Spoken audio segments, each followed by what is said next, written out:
डेरा इस्माइल खान में मीडिया से गुफ्तगू करते हुए अली अमीन गंडापुर ने कहा कि गवर्नर के पास आईनी ओहदा है, सियासी गुफ्तगू से इज्तनाब करे। अगर सियासी गुफ्तगू करोगे तो मुंह तोड़ जवाब मिलेगा।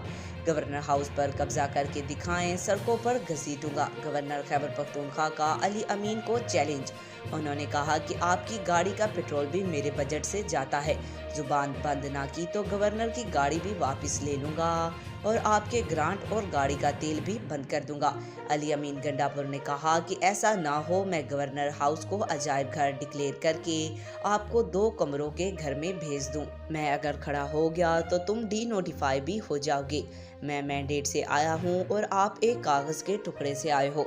अली अमीन गंडापुर का कहना था कि अगर गवर्नर राज लगा तो अवाम वजीर आला और गवर्नर हाउस पर कब्जा कर लेगी।